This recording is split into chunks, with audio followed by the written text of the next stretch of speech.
What you should know is that, the different modes of staging get to different areas. And so EUS really, in addition to getting 2L and 4L, really does get 7 and 8, 8 and also 9, level 9 lymph nodes. It's the only technology that gets down this low.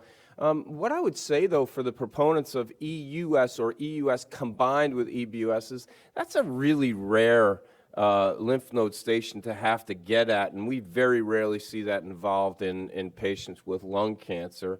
And then mediastinoscopy, for what it's worth, really only gets anterior 7 and then the 2R, 2L, 4R, 4L. And blind bronch with TBNA only gets this area. EBUS kind of gets all of them except 8 and 9. And I wanted to point this out, that non-accessible by either EBUS and EUS is this level 5 and level 6 lymph nodes on the other side of the aorta. And the only procedure that gets to that is either a left anterior mediastinotomy, so-called Chamberlain procedure, or a VATS. And most kids now, most of the young thoracic surgeons will do VATS to get to that area. And again, mediastinoscopy gets in here. This is the area that Chamberlain procedure or a VATS can get to on the other side of the aorta. And this is mostly seen with left upper lobe lesions. So this is the crux of what we did in 2013 guidelines, and this is a meta-analytic look at the characteristics of all of the procedures. And this is the first time that EBUS sort of took hold as the first procedure of choice for staging the mediastinum. You can see that 2,700 procedures in 31 studies with a sensitivity of 89%. Interestingly, mediastinoscopy, which has almost 10,000 procedures, the sensitivity was 78%, and that was statistically significant. Really led us to change from the 07 guidelines where we said, look, all these procedures are good and they're reasonable and you could use any, but we had a dogfight and the surgeons, as always, tried to beat us down, and mediastinoscopy was listed first. And in the text, it sort of still suggested it might be the staging treatment of choice. But in 13, it said, look, in these patients, any of the needle techniques should be used as the first recommended test over surgical staging. So the standard of care now in places where you have competency and the equipment is to use EBUS as the first test of choice for staging the mediastinum. So let's just quickly go through and look at these. Look, anything can get to this. You can stage the mediastinum here with almost any test. Blind transbronchial needle aspirate would work here.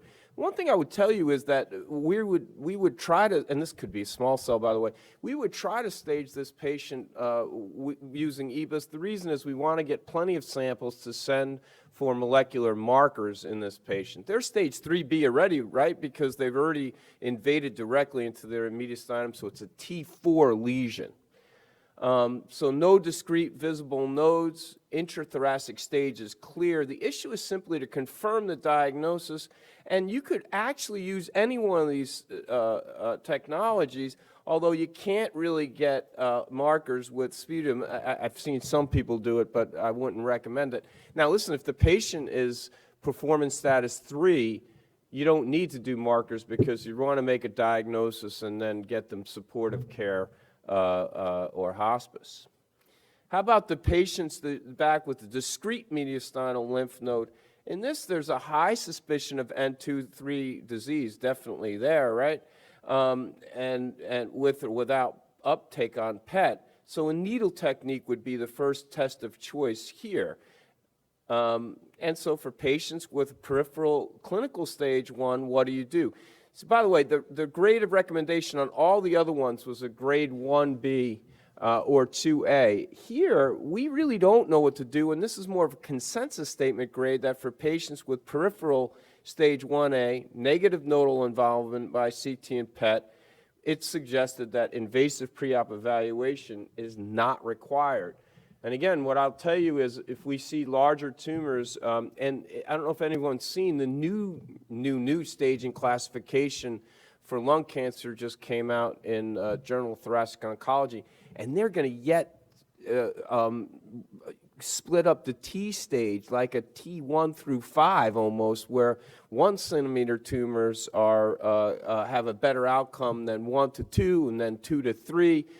In the last iteration, we split it less than 3, greater than 3. Now it's sort of almost a 1 through 7 centimeter thing. And so what we do know is that as these tumors get larger, there's more likely to be N1 involvement or N2 involvement. So small, less than 2 centimeter lesion, we're sending directly to surgery. And other than that, we're sending them for EBUS staging. What I will tell you is sometimes our surgeon will ask us to do it first just because the patient's sort of a high-risk patient and they're looking for any reason not to have to do a lung surgery, and so we'll certainly do it that.